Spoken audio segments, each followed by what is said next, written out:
Oidipusa. Predstavil vam bom čudovito grško pripovedko o glasbeniku Orfeju. V grški deželi Traki je pred davnimi leti živel sloviti pevec Orfej. Igral je na liro in ob tem znal tako lepo peti, da je očaral vse in vsakogar. Ptice so obmolknile, da bi poslušale njegove pesmi, in živali so zapuščale gozdove in mu sledile. Volk je tekel ob ovnu, lisica z zajcem in nihče ni pomislil, da bi koga napadel.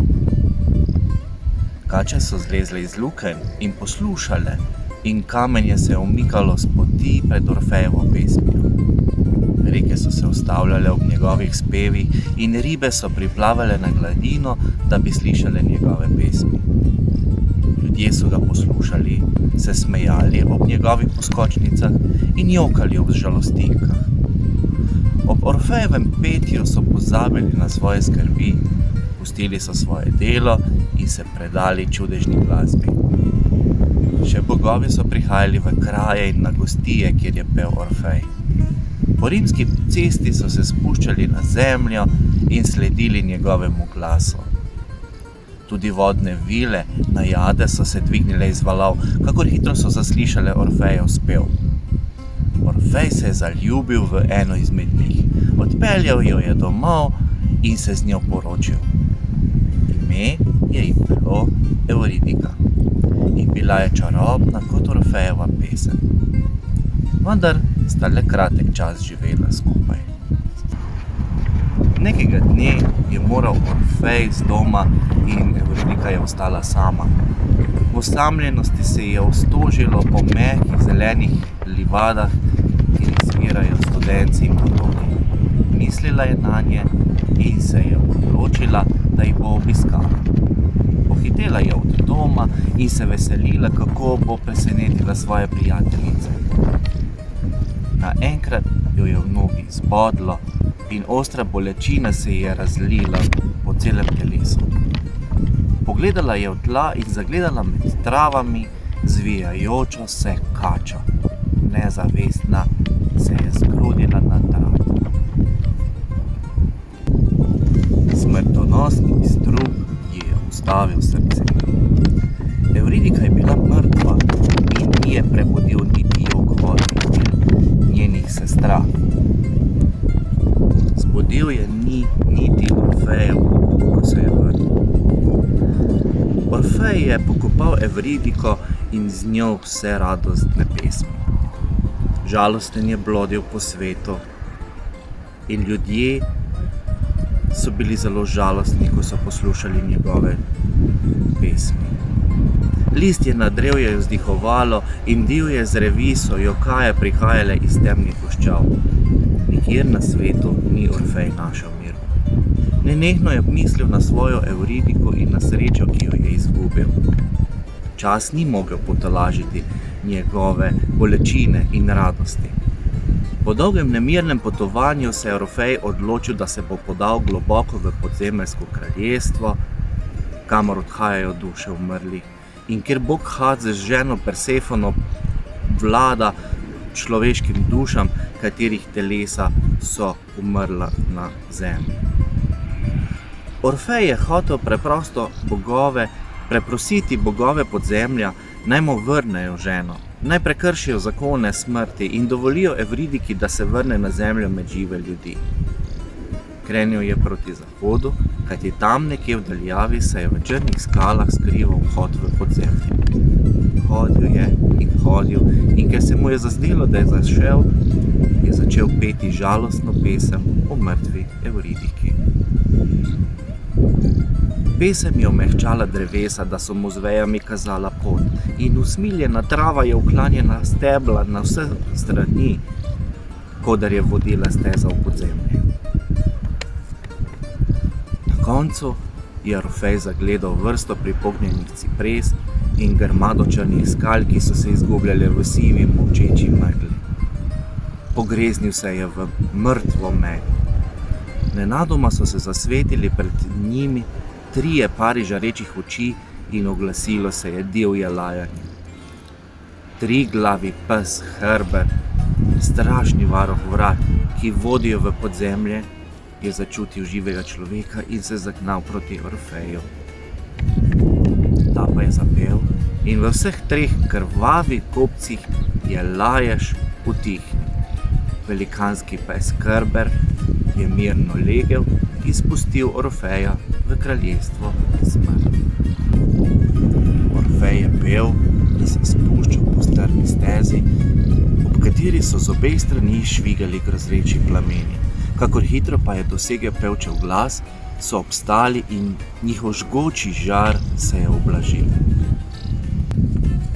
Orfej se je kmalu pridružil gneči senc v zraku. Vse so hitele k bregu temne reke Styx, kjer je plul čoln s starcem Charonom, ki je prevažal sive sence v podzemlje. Orfej se je pomešal med mrtve duše in se skupaj z njimi vkrcal na barko. Vendar Charon se ni dal preslepiti in Orfeja ni hotel prepeljati na drugo stran. Obupani ljubimec je zapel in še stari Charon je zajokal in se usmilil nesrečnega Orfeja. Ladja je pristala na drugem bregu. Duše mrtvih so odhajale k sodbi, Orfej pa se je odpravil iskat vladarja podzemlja. Hodil je čez livade, po katerih so blodile sence tistih, ki v svojem kraju niso bili ne dobri, ne hudobni. Šel je skozi Elizij, kraj blaženih, kjer so se veselile duše dobrih ljudi, in zakoračil v mračni Tartar, kjer so se duše v trpljenju in mukah pokorile za zla dejanja, storjena v življenju na zemlji. Kamorkoli je segel pevčev glas, povsod je pregnal trpljenje. Trpinčene duše so prisluhnile njegovi smrti, v kateri so pozabljale na svoje stiske. Kmalu je Orfej prišel do kralja podzemlja, mračnega Hada. Črni lasje so mu padali na čelo in sredi belega obličja so se mu svetile hladne oči. Ob njem je v črnih oblačilih sedela Persefona in njeno lice je sijalo kot bledi mesec v nočni mrakoti. Orfej se je stresel ob pogledu nanjo, a njegova ljubezen je bila močnejša od strahu. Zapel je pred mogočnima vladarjem. Pel je o svoji ljubezni do Evridike. Pel je o smrti, ki je prezgodaj pahnila Evridikino dušo v kraljestvu sna. Pel je o svoji brezmejni bolečini in o neskončni žalosti. Prosil je bogova podzemlja, naj mu dovolita odpeljati Evridiko spet na zemljo, saj nihče od umrljivih ljudi ne bo ušel poslednjih poti v njuno kraljestvo. Tudi Orfej se bo nekoč z Evridiko vrnil v kraljestvo mrtvih. Had in Persefona sta prevzeto poslušala njegovo pesem. Izpolnil ti bom željo, je rekel kralj, ko je Orfej končal. Evridika se lahko vrne med žive ljudi. Vendar pa se ves čas, ko se bosta vračala, ne smeš ozreti in pogledati. Če se boš obrnil k njej, preden prideta na zemljo, bo izginila. Vrnila se bo med sence in nikoli več je ne boš videl. Orfej je ves srečen se zahvalil in že je na vladarjev mig počasi se približala Evridikina senca, da bi sledila možu na zemljo. Poznani stecici sta se odpravila na Kreber. Stopila sta na Charonovo ladjo in se prepeljala na drugo stran reke. Hodila sta po pokrajini neizmerne tišine. Orfej je hodil spredaj in tenko poslušal, da bi zaslišal za seboj Evridikin korak. Vendar pa so mu v ušesih odmevali samo lastni koraki in popadel ga je nepopisen strah, da Evridika ne bi kje zaostala. Joj, da ni zgrešila poti in se izgubila v podzemlju, da se je nekaj hudega zgodilo. V grozi je Orfej pozabil na svarilo in se obrnil. Videl je Evridikin obraz, ki se mu je razblinil pred očmi. Ljubljena žena je umrla še drugič.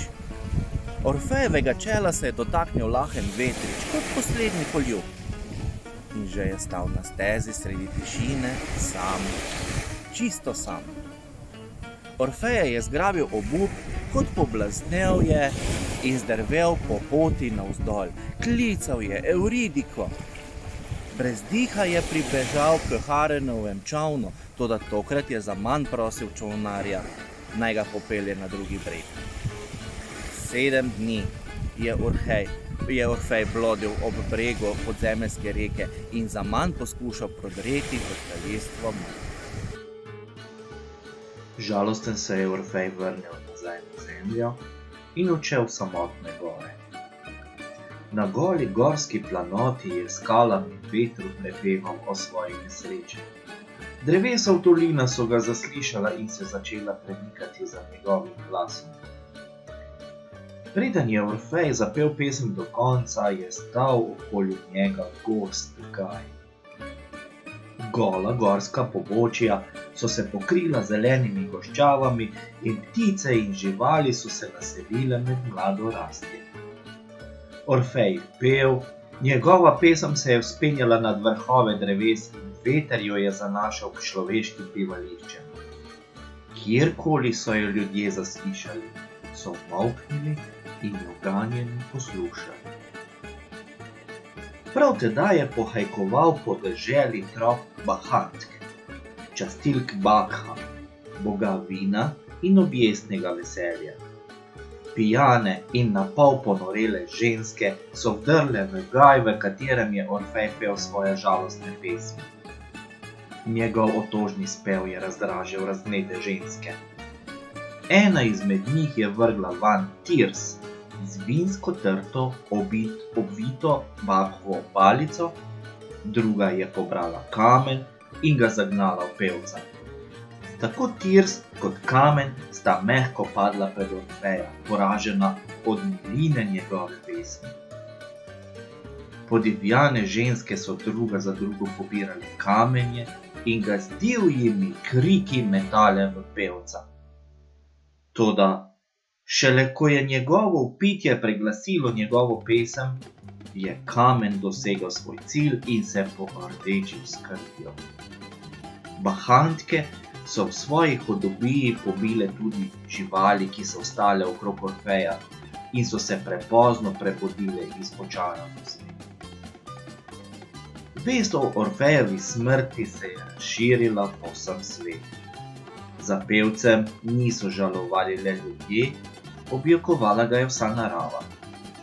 Drevesa so odvrgla listje v znamenje žalosti, skale so jokale in gladina rek se je dvignila, kajti vanje se je stekal jok vsega sveta. Gozdne in vodne vile so si razpustile lase in oblekle črna oblačila. Končno je Orfejeva duša stopila v podzemlje. Takrat se prevozni Haron ni več branil prepeljati pevca v kraljestvo mrtvih. Senca je prihajala med sence. Že oddaleč je Orfej spoznal svojo Evridiko in pohitel k njej. Lahko jo je gledal in se oziral za njo brez strahu, da bi jo izgubil. Bog Bak pa je kaznoval ta zločin. Noge morilskih žensk je spremenil v korenine, njihov telesa v debla, roke pa v veje, ki jih nenehno stresa veter. Orfejevo truplo so pokopale muze, boginje umetnosti in modrosti. Orfejeva glava, ki so jo bagatke odtrgale in vrgle v reko, pa je skupaj z njegovo liro plavala na rečnih valovih in voda jo je zanesla čez morje prav do otoka Lesbosa. Od takrat še slavci na tem otoku pojejo lepše kot drugod in na otoku so se rodili slavni pevci. Tam se je rodila tudi najslavnejša grška pesnica Sapfo. Orfejeva lira je nežno zvenela, ko je plavala po reki in mrtva glava je pela zmeraj tiše, valovi in bregovi pa so ponavljali njun tihi spev. Zapomnile so si ga in zato reke še danes pojejo pesem mrtvega Orfeja. In tam daleč je otok Lesbos, ki je znan čudoviti in slavni grški pesnici